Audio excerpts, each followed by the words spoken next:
Hello, good day, and welcome back. My name is Kemilawani. I'm an orthopedic surgeon, and today I'll be talking about how I handle stress personally, being in a very high stress type job. Okay, I will be focusing on three main areas just to keep it very, very simple and make it really easy to follow. And these would be food, water, and sleep. Starting with food.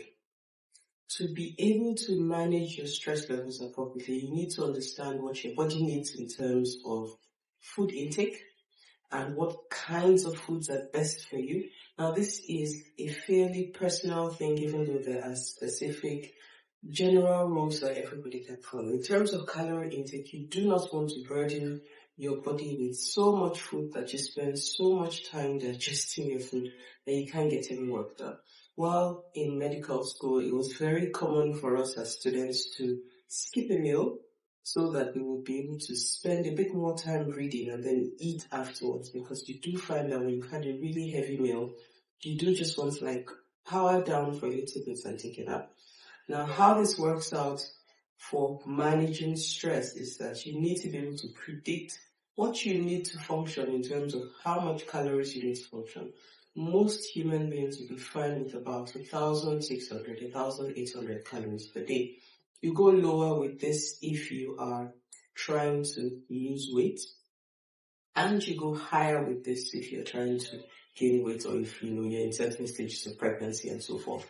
Now, other things to consider where food is concerned is the quality and quantity of your food. You need to be able to make sure that you're eating from the different groups of foods. You need to have your plate as colorful as possible.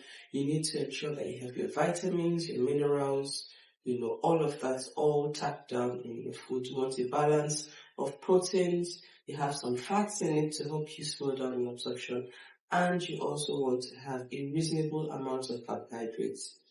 You do not want to have sugar in your food because sugar generally is just pro-inflammatory, increases your tendency to weight gain. As you get older, it may stress your body's metabolism in terms of, insulin reserve and so forth. And particularly if you have history in the family of diabetes like I do, you want to be really careful with what you eat.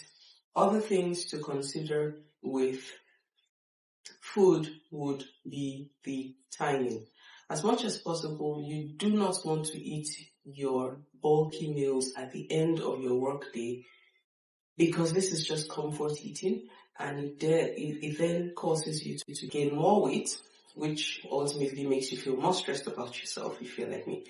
Now, you want to try to eat your meals at a time when your body is likely to be able to digest it properly. Now, people have talked about all sorts of different kinds of patterns and routines for intermittent fasting, which I will not talk about today because I'm certainly not an expert at those things, but it is something to consider. One next thing to go to then is water. You want to stay hydrated.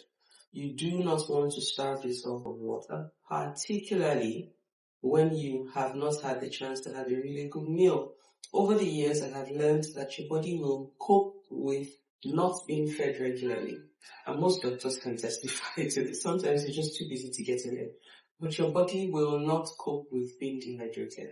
And you'll be more tired and more stressed in the long term from not drinking water than from not eating. Now, in terms of water intake, how much water you need depends on your environment. You need to allow your thirst to help you to guide what your body needs, because your brain will feel the urge for you to drink water and presents this to you as a thirst water. At this time, please do not take a carbonated drink, because it's easy to think that, I feel thirsty, I need a soda. You do not need a soda, you just need water. Because ultimately your carbonated drink actually does tend to dehydrate you further, because it does tend to concentrate the solutes in your blood a lot more compared to if you did not have one. How much water you need, like I said, depends on your thirst mechanism and your environment, which will influence your thirst mechanism. But as much as possible, you need to try to aim for 3 to 4 liters a day. 4 liters is a reasonable aim, because, then you fall short and you drink 3.5, which is not too bad. But if you aim for 3 and then you fall short and you drink 2 liters, that particularly for those of us droplets is not enough. We need to also realize that in terms of conserving water, you need to try to watch what you wear, your ambient temperatures, around you, your environment, and if you're outdoors more, you drink more. If you're indoors more, perhaps you can get it with a little less. Last on my list of tips is sleep. Sleep is the one thing that has been shown in a lot of studies to improve your overall survival in the long term. Your body repairs itself during sleep. You cannot continue to go without sleep for a long period of time. Again, as medical students, it was just par for the course. And having been a doctor for so long, we're used to not sleeping properly. It's just what we have to do.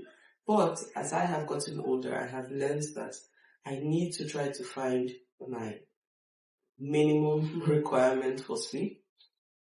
And again, I find that for different persons, this kind of differs. There is the time that you have your best sleep, in terms of what part of the night you really need to sleep for. The persons who would sleep better in the early parts of the night and then they can wake up early in the morning, and the persons who have their best sleep nearer the morning and can stay up a bit later at night. General rule of thumb is try to get about 6 hours every day. And when you do have a little bit of extra time, say over the weekend, then you can kind of like binge on your sleep a little bit and, do your 8 hours, do your 10 hours if you're lucky enough to ever get that. It's absolutely no harm. It is for a good reason that God has asked us to, sleep 8 hours a day by making the nights at least that long in most places. If you do live in a part of the world where, of course, you do not have a period of nights that then naturally prompts your body to sleep, you then have to create that sense of, diurnal variation for yourself. Blackout curtains and all of that can be really useful.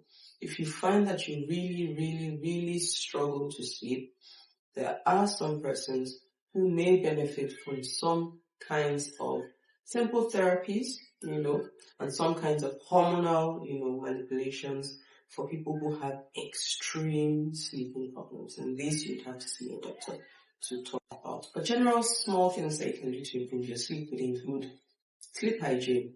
Try not to watch television in bed. We're all guilty of that. Try not to read in bed. I'm very guilty of that as well. And try to make sure that you kind of have a designated sleeping area where the only thing you do is sleep. You do not eat, in the bedroom. You do not sit and chat, entertain, you just go to your bed and sleep. Other things to do are simple things. Take a warm shower or cold shower, whatever works for you. Change into sleep clothing. Just generally prompt your body to sleep. Turn off your phones and make sure that your notifications do not beep during this time. And you would find that you probably would sleep a lot better. Just the simple things.